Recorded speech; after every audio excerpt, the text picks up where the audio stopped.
Hello and welcome to the Tabletop Games blog Digital Eyes episode. You were proud of your large library, and your hard-working group of scribes was continually adding new tomes with wonderfully decorative lettering and illustrations. However, you only had so much gold, and the best scribes weren't cheap, but you had to somehow continue growing your collection of books to keep the bishop happy and outdo other abbots who were vying for influence. So you persevered and did what you could to have the most Biblios by Steve Finn from Yellow. Sometimes older games are the best, especially if they are really well designed and do one or two things exceptionally well. Biblios is such a game. It's now over 14 years old, but it still stands proud among the large number of modern card games.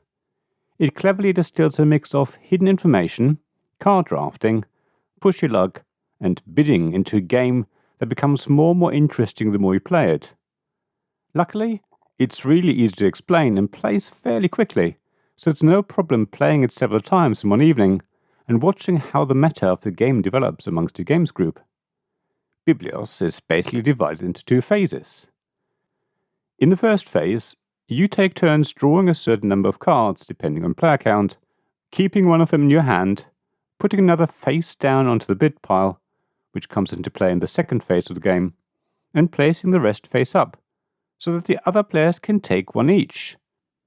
You have to draw each card one by one, and decide what to do with each card as you draw it. You can only ever keep one card, and only ever place one card on the bid pile. So the decision is tough. The first card you draw may seem pretty good, but if you decide to keep it in your hand, you will kick yourself if you draw a better card later. Sometimes you might want to defer your decision by putting the card on the bid pile, and as long as you have enough money in the second phase of the game, the bidding phase, you will still be able to acquire the card. However, you may also push it too far and end up having to take the last card you're allowed to draw on your turn. You may be lucky or you may not. It's the usual conundrum of push-your-luck games. Chances are you will get it wrong eventually, but every time it's your turn again and you have to make your decisions again, the tension and the excitement rises. You cross everything and hope for the best. Of course, there's a lot of luck involved in this phase of the game. Because you decide what to do with each card, it does feel like you have at least some level of control over your luck.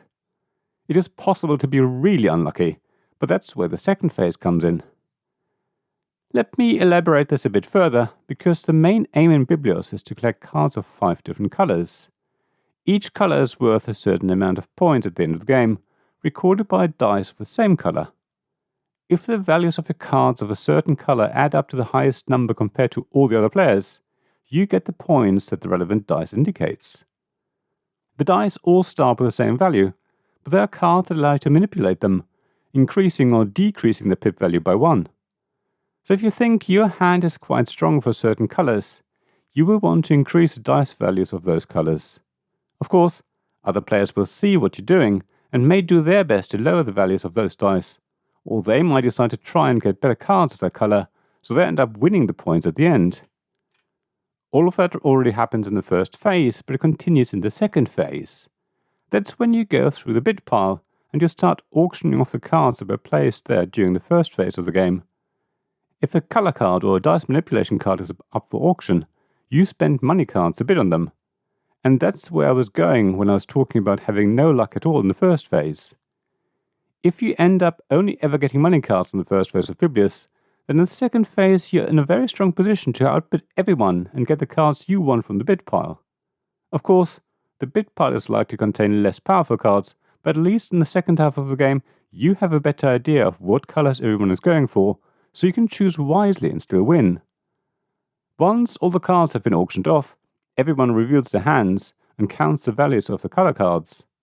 The person with the highest value gets the points indicated on the relevant dice, and then once that's done, the player with the most points wins. It's pretty simple, really.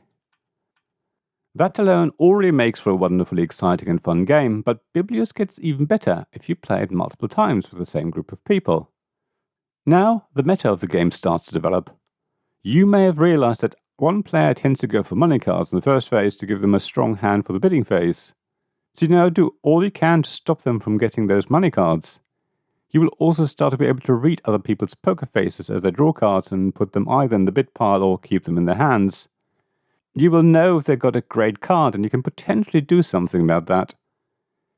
I certainly had a lot of fun playing Biblios with my games group multiple times, and even though we played online, I started to see the sort of strategies we're going for and try to formulate my counter strategies. I know that I want to get myself a copy of this amazing card game because I know my family would enjoy playing it. Sure, there is planned action in the bidding phase, as players will try and artificially increase bids to make others pay over the odds for a good card. But of course, as the group plays the game more, they will get wise to that and will call their bluff.